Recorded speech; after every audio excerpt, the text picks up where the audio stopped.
All ഇതൊക്കെയുണ്ട് വിശേഷം. സുഖമാണോ? എല്ലാവർക്കും സുഖമായിരിക്കുന്നുണ്ടല്ലേ? പിന്നിപ്പോൾ ഇവിടെ ഞാൻ ഒരു മാമ്പഴ പുളിശ്ശേരി, മാങ്ങയുടെ കാലമല്ലേ, അപ്പോൾ ഒന്ന് ആദ്യമായിട്ട് വാങ്ങിയതാണ് സിന്ദൂരം. ഇവിടെ കിട്ടുന്നത് ഇതാണ് സിന്ദൂരം, ഒക്കെ വലുതാണ് സത്യത്തിലല്ലേ. മാമ്പഴ പുളിശ്ശേരിക്കൊക്കെ കുറച്ചും കൂടി ചെറിയ മാങ്ങയാണെങ്കിൽ നല്ല സ്വാദായിരിക്കും. അപ്പോൾ ഞാൻ ഇവിടെ ഒരു കപ്പ് വെല്ലം ശർക്കര ആദ്യം ഒന്ന് ഉരുക്കിയെടുത്തു. എന്നിട്ട് മാങ്ങയൊക്കെ ചെത്തി ആക്കി വെച്ചു. പിന്നെ അതിനുള്ള അരപ്പാണ് ഒരു അരമുറി തേങ്ങ, മഞ്ഞൾപ്പൊടി, മുളക് പൊടി, നല്ല പുളിയുള്ള തൈര് ഒക്കെ കൂടി അരച്ച് വെച്ചു. അപ്പോൾ ഇത് ഞാനൊരു ആനീസ് കിച്ചൺ അതിൽ നിന്ന് കിട്ടിയതാണ്. ആരായിരുന്നു അത് പറഞ്ഞതെന്ന് എനിക്ക് ഓർമ്മയില്ല. ഞാൻ ഉണ്ടാക്കിയിട്ടുണ്ട് ഇത്. അപ്പോൾ അതിൽ ആദ്യം കുറച്ച് വെള്ളത്തിൽ 1 ടീസ്പൂൺ നെയ്യിട്ടിട്ട് മാങ്ങ നന്നായിട്ട് വേവാൻ വെച്ചു. അപ്പോൾ ഞാൻ കുറച്ച് വെണ്ണ ഉണ്ടാക്കിയതാണ്, വെണ്ണ ഒന്ന് ഉരുക്കിയതാണ്, കുറച്ച് കറിവേപ്പിലൊക്കെ ഇട്ടിട്ട് അത്രേ കിട്ടിയുള്ളൂ. അപ്പോൾ കുറച്ച് വെള്ളത്തിൽ അതിട്ട് കണ്ടു. മാങ്ങ വളരെ വലുതായതുകൊണ്ട് എന്താ പറയുക, മാമ്പഴ പുളിശ്ശേരിക്കുള്ളൊരു മാങ്ങയല്ല അല്ലേ, കുറച്ചും കൂടി ചെറുതായിരിക്കണം. പക്ഷെ ഒരു സെമി റൈപ്പാണത്, നല്ലോണം പഴുത്തിട്ടുമില്ല. സിന്ദൂരം ഇവിടെ അതേ കിട്ടുള്ളൂ, അങ്ങനെയുള്ള മാങ്ങകളാണ് ഇവിടെ അധികം കിട്ടുക. അപ്പോൾ അത് വേവിക്കാൻ സമയം വെച്ച് ഞാൻ എയർ ഫ്രയറിൽ ഫിഷ് ഫ്രൈ ചെയ്യാൻ വെച്ചു. അപ്പോൾ ഇന്നലെ തന്നെ ഞാൻ അതിൽ മഞ്ഞൾപ്പൊടിയും മുളക് പൊടിയും ഫിഷ് മസാലയും ഇഞ്ചിയും വെള്ളുള്ളിയൊക്കെ കൂടി അരച്ചത് പേസ്റ്റൊക്കെ കൂടി ചേർത്ത് മാരിനേറ്റ് ചെയ്യാൻ വെച്ചിരുന്നു.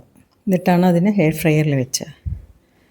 പിന്നെ അപ്പോഴേക്കും ഒരു വിധം ഒന്ന് വെന്തപ്പോൾ ആ ശർക്കര പാനീയത്തിൽ അതൊക്കെ കൂടി ഒഴിച്ചു. പിന്നെ അത് ഇത്ര വലിയതായതുകൊണ്ട് ഞാനത് പാത്രം നിറഞ്ഞു തുളുമ്പി, സത്യത്തിൽ അതാണ് ഉണ്ടായത്. പിന്നെ ഞാൻ മാറ്റിയില്ല, അതിൽ തന്നെ വെച്ചു.